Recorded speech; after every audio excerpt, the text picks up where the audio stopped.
Benyamin Netanyahou rejette le plan américain pour Gaza et exclut tout retrait des troupes israéliennes sans un véritable désarmement du Hamas. Daniel Kinaam, le chef présumé de la mafia irlandaise, inculpé et sous les verrous dans une prison de haute sécurité de son pays. Une épave de l'époque romaine a été découverte au large de la Sicile. Elle daterait du 1er siècle avant notre ère et ferait 21 mètres de long et 6 mètres de large.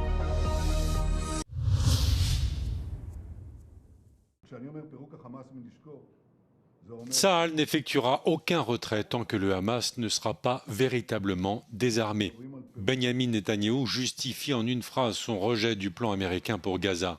Le Conseil de paix, formé par Donald Trump, avait proposé fin juillet une feuille de route en 15 points où le désarmement du Hamas était conditionné au retrait progressif de l'armée israélienne de la bande de Gaza. Le groupe islamiste responsable des massacres du 7 octobre 2023 avait accepté le plan américain. Selon Benyamin Netanyahou, même si Donald Trump est le plus grand ami d'Israël, certaines idées des Américains ne correspondent pas aux intérêts d'Israël et il entend défendre ses positions sur ces questions. Pour Benyamin Netanyahou, le Hamas doit renoncer à toutes les armes. L'électorat de droite israélien désapprouve le plan américain et les prochaines élections législatives israéliennes auront lieu le 27 octobre. Plus de 20 000 personnes ont été évacuées et l'état d'urgence décrété ce samedi dans la province canadienne de Colombie-Britannique en raison d'un immense feu de forêt qui se propage rapidement. Les autorités locales ont précisé que plus de 100 incendies étaient actifs dans toute la province. Près de la moitié sont actuellement considérés comme hors de contrôle, notamment en raison d'un temps chaud et venteux et d'une sécheresse prolongée. L'un d'entre eux, le feu de Bold Range, a été signalé pour la première fois vendredi soir. Depuis, il a anéanti près de 50 km² de forêt, se propageant à une vitesse extraordinaire selon les descriptions des autorités locales. Les feux de forêt sont devenus de plus en plus intenses à travers le Canada ces dernières années, une évolution directement liée au changement climatique d'après les experts. Comme de nombreux Parisiens, Valérie attend avec impatience l'éclipse solaire. Mercredi 12 août, pendant quelques minutes, la Lune s'interposera entre le Soleil et la Terre, un phénomène rare qui n'est pas arrivé en France depuis 1999 et qui sera total dans une partie de l'Espagne. C'est ce qu'on appelle la bande de centralité. Alors effectivement en France l'éclipse n'est pas totale, je le rappelle, néanmoins elle est partielle avec un degré qui va aller de 90% à 99% d'occultation de la surface solaire, donc ça va être notable. Outre l'Espagne où elle aura lieu en fin de journée, l'éclipse sera notamment à 100% au Groenland et en Islande. Pour l'astronome de l'Observatoire de Paris, des questions sur cet événement majeur restent en suspens. Ça va se produire au moment où le soleil va se coucher, donc où le soleil, on le sait tous, quand il se couche, il a tendance à rougir, puisque le bleu notamment est diffusé dans l'atmosphère. Donc que va devenir, à quoi peut-on s'attendre avec ce soleil qui est déjà un petit peu rouge? Ça j'en sais rien, donc je suis curieux de voir ce que ça va donner. Une prochaine éclipse totale aura lieu en 2027, notamment en Espagne. Pour l'Hexagone, il faudra attendre jusqu'au 3 septembre 2081.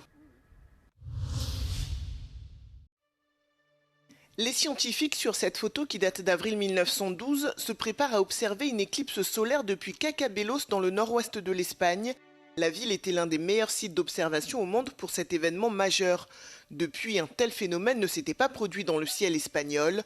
114 ans plus tard, le pays se prépare à revivre cette expérience 3 années d'affilée. Los dos eclipses que van a suceder en el año 2026 y 2027, los dos en el mes de agosto, son eclipses totales, es decir, que la luna tapa completamente el disco del sol. Le 12 août, la Lune passera en effet entre le Soleil et la Terre. Les 3 astres seront ainsi alignés pendant quelques minutes. La deuxième éclipse aura lieu le 2 août 2027, la troisième le 26 janvier 2028. Ces 3 événements astronomiques uniques ont été baptisés trilogie ibérique. Tener la oportunidad en escasamente 3 años de ver 2 eclipses totales y un eclipse anular moviéndonos unos pocos cientos de kilómetros o decenas de kilómetros, pues es algo que no hay que perder la oportunidad de hacerlo.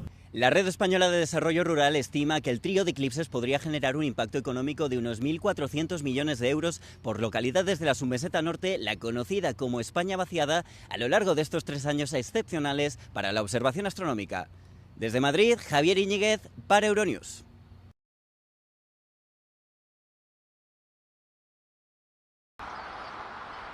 La justice irlandaise a inculpé et placé dans une prison de haute sécurité l'homme suspecté d'avoir dirigé le KOCG, le Kinaam Organized Crime Group.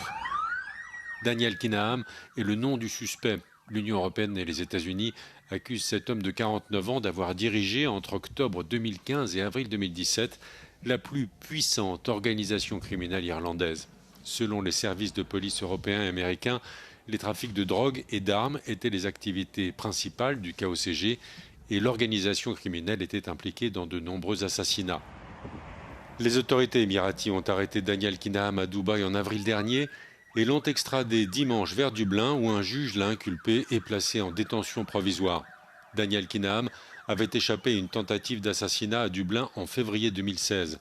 Le chef mafieux présumé s'est alors exilé et installé à Dubaï. Pendant des années, les narcotrafiquants européens ont considéré Dubaï comme une base arrière idéale. L'amélioration de la coopération judiciaire a conduit à l'arrestation de plusieurs figures présumées de la criminalité.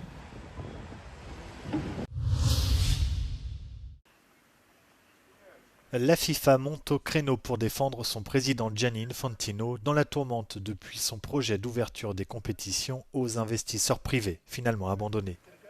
Vendredi, une autre affaire est venue secouer le dirigeant. Selon le journal britannique The Telegraph, lorsqu'il était à l'UEFA, Gianni Infantino aurait usé de son pouvoir pour assurer la promotion d'une employée avec laquelle il entretenait une relation intime. Celle-ci aurait aussi reçu une importante indemnité à son départ, que l'UEFA juge conforme aux règles alors en vigueur. La FIFA dénonce des tentatives d'affaiblir l'instance et son président.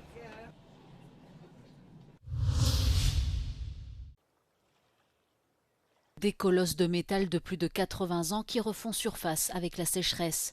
Alors que l'Europe entière fait face à un été particulièrement aride, le niveau d'eau du Danube est historiquement bas et des dizaines de navires de guerre ont surgi le long de la frontière entre la Serbie et la Roumanie. Tous faisaient partie de la flotte qu'Hitler maintenait en mer Noire. L'armée allemande les a coulés en 1944 pour enrayer l'avance soviétique. Les historiens estiment que près de 200 navires se trouvent au fond du fleuve. Beaucoup y restent car ils contiennent encore des explosifs, ce qui complique leur récupération. Ces navires ne sont pas les seuls vestiges recrachés par le Danube. En Hongrie, une moto militaire presque intacte a été découverte et en Bulgarie, les restes d'un mammouth laineux. Le fleuve dévoile ainsi des chapitres entiers de l'histoire du vieux continent. Mais cette baisse du niveau des eaux du Danube complique également le transport fluvial et l'irrigation des cultures et a même mis en péril le système de refroidissement d'une centrale nucléaire en Hongrie. Une épave de l'époque romaine de 21 mètres de long et 6 mètres de large a été découverte au large de la Sicile près de Mazzaro del Vallo. Selon les premières estimations scientifiques, le bateau daterait du 1er siècle avant notre ère et repose à une profondeur de 46 mètres. Des plongeurs de la brigade de protection du patrimoine culturel de la police de Palerme ont indiqué avoir localisé le site grâce à une information fournie par un particulier. L'épave contiendrait aussi des centaines d'amphores qui servaient à transporter du vin ainsi que 2 ancres en plomb. Le ministre italien de la Culture, Alessandro Giuli, a qualifié cette trouvaille de l'une des plus importantes découvertes archéologiques sous-marines de ces dernières années. Il a également indiqué que des recherches supplémentaires seront menées afin de reconstituer le contexte et de définir les mesures nécessaires à sa protection. Une autre découverte majeure a été faite quelques jours plus tôt au large des côtes siciliennes, où un grand cratère sous-marin et des cheminées hydrothermales ont été mises à jour.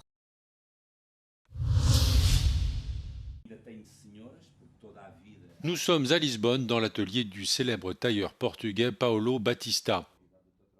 Le maître tailleur exerce un métier qui se fait de plus en plus rare et qu'il a appris en Espagne il y a 20 ans. Porque tirei o meu curso de corte em Madrid com 21 espanhóis e creio que desses 21 espanhóis, para já fui dos que tive melhor nota no curso e aos dias de hoje sou dos poucos que ainda permanece na profissão. Paulo Batista est l'un des rares Portugais à faire perdurer le métier de tailleur. La confection d'un costume lui prend jusqu'à 60 heures de travail et pour l'instant, les clients ne manquent pas. La durée de vie des costumes se compte en dizaines d'années et c'est à cela qu'il faut évaluer leur prix. Quando a pessoa se queixa que fazer obra por medida é cara, eu pergunto sempre qual é o tempo que acha que o fato vai ter. Se for para usar 2 vezes, provavelmente é caro. Agora, se realmente um fato durar-te 20, 30 anos, se diluires o valor pelos anos de durabilidade, tenho a certeza que sai muito mais barato do que um fast fashion. Face à l'essor de la fast fashion, Paulo Batista reste serein. Même s'il devait en pâtir, il saura s'adapter. Acho que as profissões não vão morrer, porque enquanto houver necessidade as pessoas vão se reinventar. Agora, eu acredito que provavelmente o alfaiate daqui a 20 anos não trabalha como o trabalho que eu faço, que é igual como se fazia há 30 e há 40 anos atrás, porque eu só aprendi dessa forma. Acho que se vão adaptar. Au Portugal, dans l'industrie de la couture, Paulo Batista est l'un des noms les plus connus. Selon Paulo Batista, le secret pour exercer le métier de tailleur est d'être minutieux, ne pas avoir peur d'y consacrer du temps et avoir le souci du détail. À ses yeux, c'est la recette pour résister à la culture du jetable et du tout de suite. Chaque année, au sein de l'UE, 5 millions de tonnes de vêtements sont jetées, soit environ 12 kilos par personne. Cette année, un règlement européen entre en vigueur et interdit aux grandes entreprises de détruire vêtements, accessoires de mode et chaussures invendus. L'objectif est le recyclage et l'économie circulaire dans l'une des industries les plus polluantes au monde.